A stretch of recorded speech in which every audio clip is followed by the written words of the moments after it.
Graças a paz, queridos, a pergunta de hoje é a seguinte: arrebatamento pré ou pós-tribulacionista? Observemos, somente no Novo Testamento nós temos aproximadamente 318 referências ou profecias afirmando que Jesus virá. Sobre isso não nos restam dúvidas. Só para embasar esse entendimento, a Bíblia Sagrada é a revelação pessoal de Deus para toda a humanidade. Eu costumo dizer que a Bíblia Sagrada é o livro do propósito de Deus para o Cristo.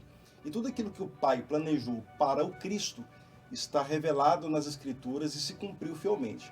Por exemplo, no Antigo Testamento nós temos profecias, tipologias, sombras que apontavam para a manifestação do Messias.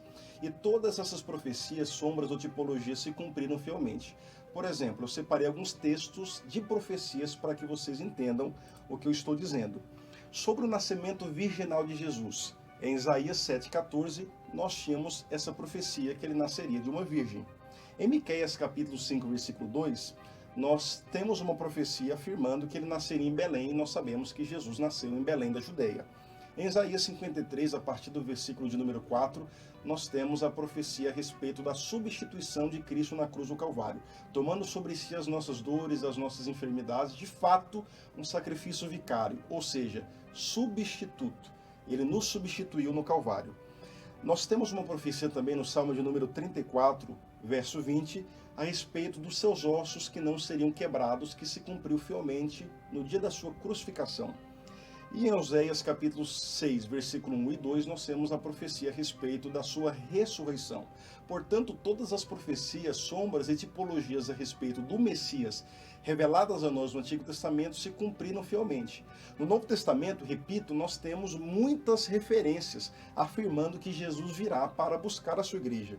O próprio Jesus declarou isso em João capítulo 14, quando ele disse que prepararia morada para nós e voltaria para nos buscar e nos levar para morarmos com ele nessas moradas preparadas pelo próprio Senhor. Os anjos ratificaram essa afirmação de Jesus em Atos dos Apóstolos, no capítulo 1, a partir do versículo 8. Olha o que os anjos disseram aos apóstolos enquanto eles estavam no Monte das Oliveiras, observando a ascensão de Jesus. Os anjos disseram aos apóstolos, em Atos capítulo 1, versículo 11, homens galileus, por que estáis olhando para o céu? Esse Jesus que dentre vós foi recebido em cima no céu, há de vir, assim como para o céu, vocês estão vendo ele subir. Agora observe, os anjos afirmaram que Jesus virá exatamente como ele subiu. A pergunta que eu faço a vocês, como foi que Jesus subiu? O próprio capítulo 1 de Atos, versículo de número 9, nos revela como ele subiu. Está escrito, e quando dizia isto, vendo eles, os apóstolos enxergando Jesus, ele foi elevado às alturas. Observe que ele está sendo elevado às alturas de forma visível. Os apóstolos estão com os olhos fitos em Jesus. O texto declara, e uma nuvem o recebeu, ocultando-o aos seus olhos. Observe o que está acontecendo aqui em Atos capítulo 1, versículo 9.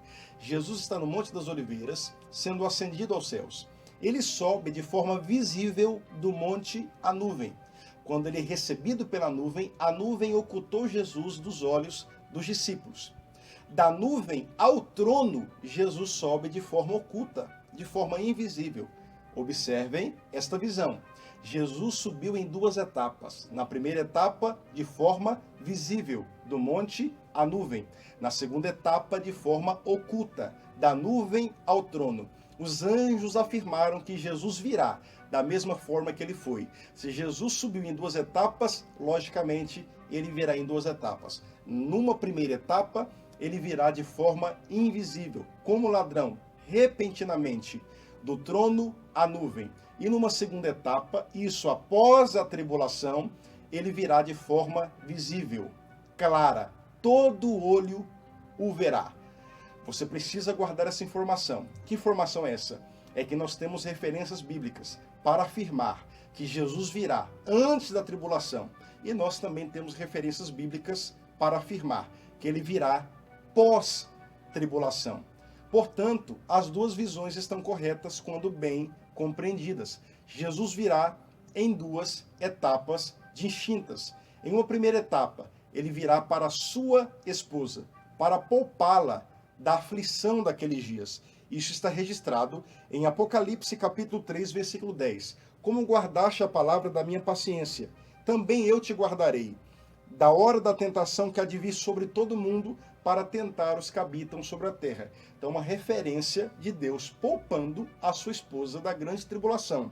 Porém, em Mateus 24, a partir do versículo 29, nós temos uma referência afirmando que ele virá logo depois da aflição daqueles dias. Se vocês observarem os versículos anteriores a este, vocês perceberão que o texto está tratando sobre a grande tribulação. Portanto, aqui em Mateus 24, versículo de número 29, nós temos uma clara referência, que ele virá com seus anjos com rijo clamor de trombeta, depois da grande tribulação. Portanto, ambas as visões estão corretas quando bem compreendidas. Jesus virá em duas etapas, uma de forma invisível, isso antes da tribulação, e uma de forma visível, depois da tribulação, especificamente para Israel. Espero ter esclarecido a sua dúvida, que Deus te abençoe, em nome de Jesus.